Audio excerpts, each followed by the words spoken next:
На състезание съм тук в Благоевград и в хотела. Почивам си, но какво исках да кажа? Гледах днес интервюто на Тъкър Карлсън с Путин.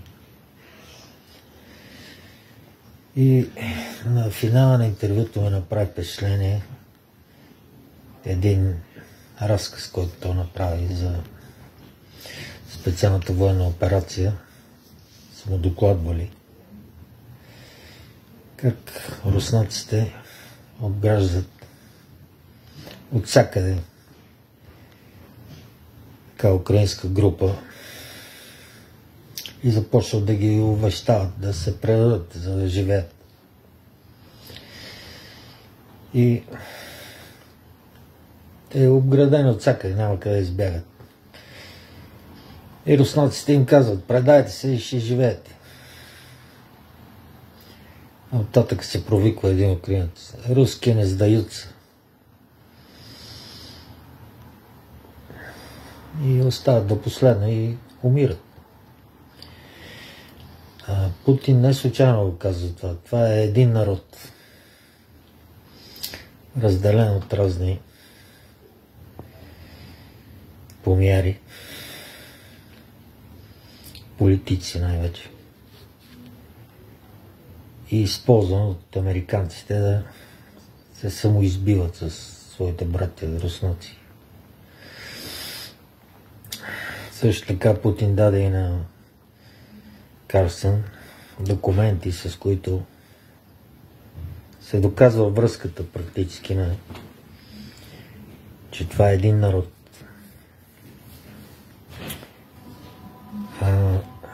Украинците са наследници на казаците, а те са били свободни хора, които бягат от крепостничеството, от преследванията на царската власт. Имало е всякакви крепостни селяни, престъпници и въобще всякакви такива хора, които бягат в степите, които се простират там на мястото на нещо на Украина. Те пак са били в владение на Руската империя, но там е нямало, как да се каже, администрация. И тези хора се наричали себе си казаци, свободни хора.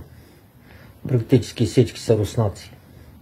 Избягали, крепостни селяни, преследвани, престъпници, всякакви. И те упълномощават своя...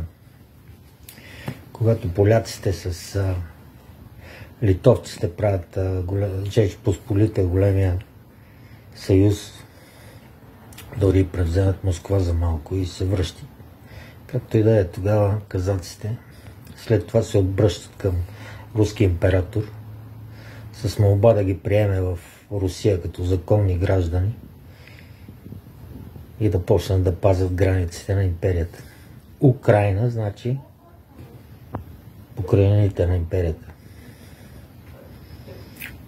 От тогава те са елитна имперска част, военна част, елитна и то.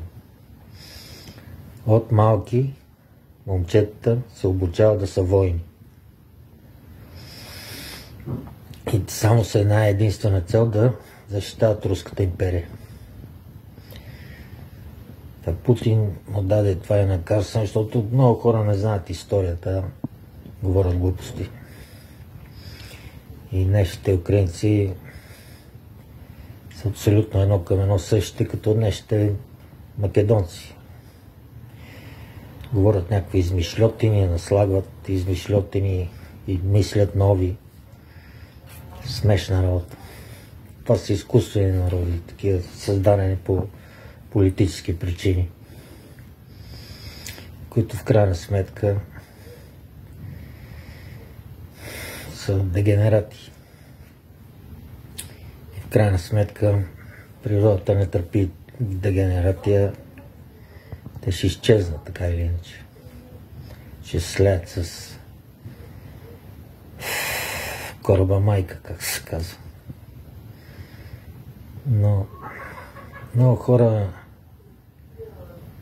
повечето хора не знаят историята. Те слушат пропаганда или там има хора, които заработват грантовете си само и само да лъжат, да създават псевдоисторически статии и някой подведе такъв човек. Като чуе една-две такива статии, мисля, че е чул историята, а то е чул само лъжи. Но както и да е. Путин изнесе един урок по история на Тъкър Карлсън, а и на всички негови зрители, слушатели, а и на всички тези, които ще гледат това интервю. Аз съм убеден русофил. И мисля, че всеки българин трябва да е такъв, защото ние съществуваме само и единствено заради Русия. И когато практически те не остават да се развиваме сами, какво става? Тук влизат немски князе, царе и ни довеждат до 3 национални катастрофи. На западните държави, на западните велики сили не е изгодно на Балканския полуостров да има България.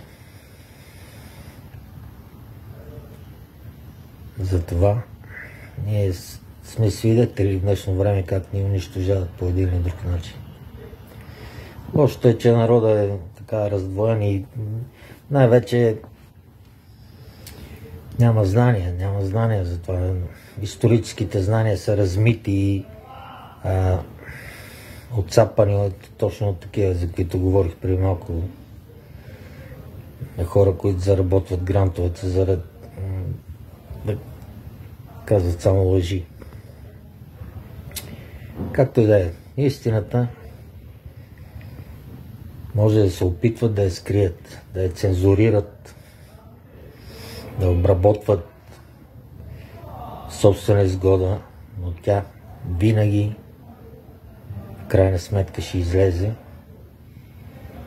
и ще озари всички, които искат да я чуят. Които не искат, вече са загубени. Това иска да кажа. Айде да мине малко време тук в този хотел, защото ме е скучно.